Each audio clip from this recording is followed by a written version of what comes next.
د لوی سپېڅلي څښتن تعالی په سپېڅلي نامه چې ډېر مهربان او بخښونکی دی، ټولو قدرمنو کتونکو اورېدونکو ته څوک چې په دې وخت کې موږ په ژوندۍ بڼه ګورئ او که څوک به بیا موږ وروسته ګورئ، ټولو ته ډېر زیات سلامونه او درناوی.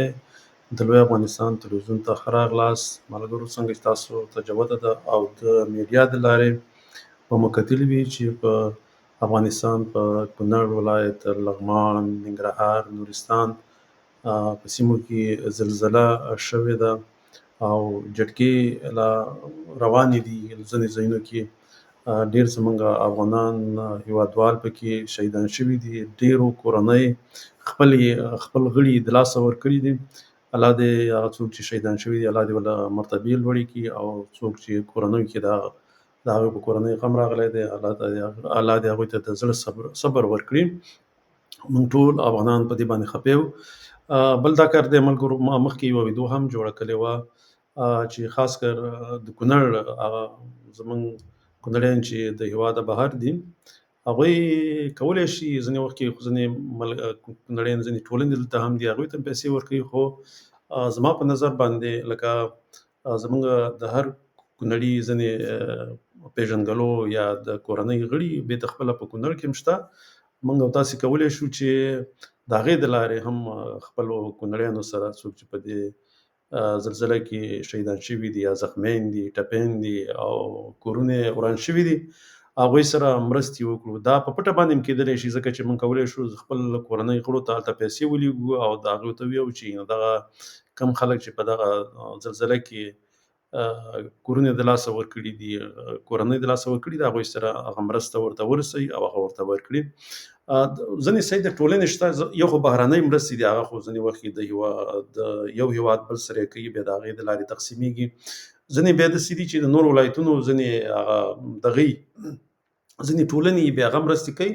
خو موږ او تاسې چې خاص کر د کونړ یو، موږ دا کار که څوک یې په ښکاره کوي، که څوک یې په پټ کوي، هم دا کار کېږي. لکه چې هلته د خپلې کورنۍ غړو ته پیسې ولېږي او ورته ووایي چې دغه زما چې دا څومره مرسته ده، یا دلته زموږ د کونړیانو چې څه دغه دي، لکه په شریکه باندې څه پیسې راټولوي، افغانۍ راټولوي یا دلته پیسې راټولوي، او بیا کولی شي دا ورته ووایي چې هلته دې څومره افغانۍ جوړېږي، دا هلته تاسې ویسئ. هغه څوک چې په دې کې کورونه د لاسه ورکړي دي، ورته زیان رسېدلی دی، کورنۍ غړي شهیدان شوي دي، د هغوی سره دغه مرسته ورسره وکړئ. نو یو خو دغه وه.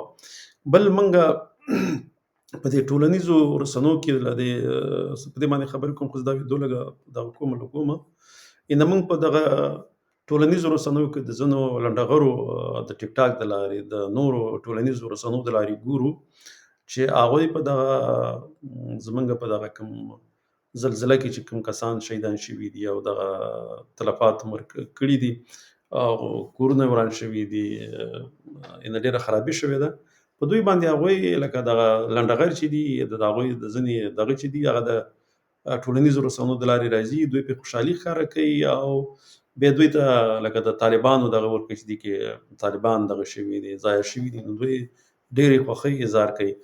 نو ځکه دا کار غلط دی، ځکه چې دلته دې سره لکه دا خو د دښمنانو کار دی، ځکه زموږ دښمنان همیشه دا غواړي چې په افغانستان کې دغه د قومونو په منځ کې نفاق پیدا کړي، او دغه نفاق چې دی د دوی نه بیا دوی ګټه پورته کوي، او ګټه ترې داسې پورته کوي چې بیا دغه جګړې چې دي دا دوام کوي. که تاسو ټولو ته زموږ خو دغه ځینې چې هغه مشران دي، هغوی ته خو دا معلومه ده چې کله روسان ووتل او بیا مجاهدین حکومت ونیو، نو هم دغه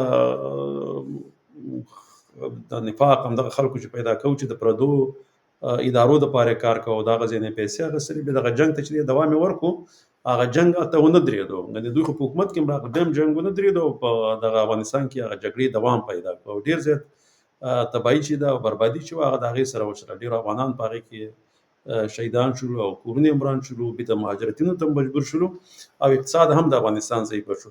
نو یو خو داسې چل دی چې بیا میډیا د دوی په لاس کې وه، دوی چې کله حکومت ونیو، نو دغه خپل لنډغریزې چې وویل، لنډغري چې کوله، یا هغه چې لنډغریزم چې دی، هغې د پټولو په خاطر باندې هغه میډیا ټوله د هغوی سره وه. نو هغې هغه خپل د دوی مشران چې وو، هغې اتلان جوړ کړل، او هغه نور چې د دوی په مقابل کې به جنګېدل، داسې خلکو ته دا معرفي کول کابلیانو ته یا د کابل هغه اوسېدونکو ته، هغه نورو سیمو خلکو ته، چې دا دغه چې دي کوم دا جنګونه یا جګړې چې وي، دا لکه هغه هم د پښتنو کوم ګوندونو مشران چې په هغې باندې پرې وراچول. هغه دا چې ټوله خرابي او ټول مزایل او دغه چې دي هغه به خپله هم دوی ایستل.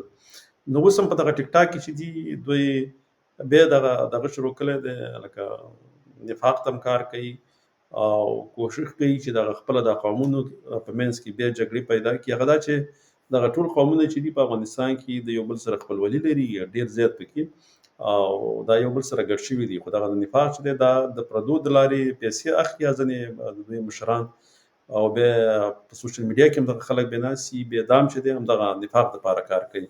په دې کې زمونږ ځینې افغانان هم داسې دي، لکه زمونږ دغه هوایي ځواک دا پیلوټانو چې وو، لکه دې دغه زلزلې خلکو سره ډېره زیاته مرسته وکړه، کومک یې وکړو، ښه کار یې وکړو. نو لکه هغه ځینې خلک چې لکه سیاسي اختلاف لري بیا په هغې باندې نیوکې کوي، په هر څه باندې دوی نیوکې کوي. صحیح ده، په دغه وخت کې چې په افغانستان کې داسې یو غمیز راغلی تر څو پورې یو بل ته لاس ورکړي، دوی اوس هم پکې هغه خپلې سیاسي ګټو په خاطر باندې ځینې پروګرامونه کوي. نو ملګرو ځکه ما دا 2-3 ورځې زه خپله هم نه وم، نو انشاءالله تعالی بیا په راتلونکي کې به بېرته خپل ځینې سیاسي پروګرامونه به کوو. زموږ کار د لوی افغانستان دپاره دی او د هغې دپاره چې دی موږ کار کوو چې د افغانانو په منځ کې د لوی افغانستان کومه مفکوره چې ده هغه ژوندی وساتو د سوله ییزې د لارې. بل دا کار دی چې دغه ما مخکې چې کله زلزله وشوله ما یو پروګرام کړی و، هغې په خاطر باندې چې نه څنګه کولی شو موږ له خپلو ورونو افغانانو سره د کونړ او دغه نور ولایتونو چې دلته په دغه زلزله کې ورته نقصان رسېدلی، څنګه شو کولی موږ ورسره مرستې وکړو. ما هغه اوله ورځ باندې خپله یوه ویډیو چې هغه جوړه کړې وه او د خپل چینل د لوی افغانستان د چینل د لارې مې خپره کړې وه، ورسره د یوټیوب چینل د لارې.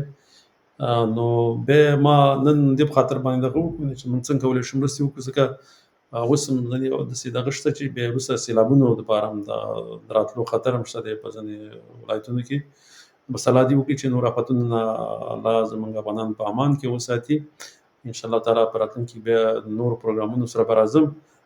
نو تر بل پروګرامه پورې په لوی الله جل جلاله سپارم. خوشحاله، ارام او سوکاله ژوند ولرئ. د الله په امان.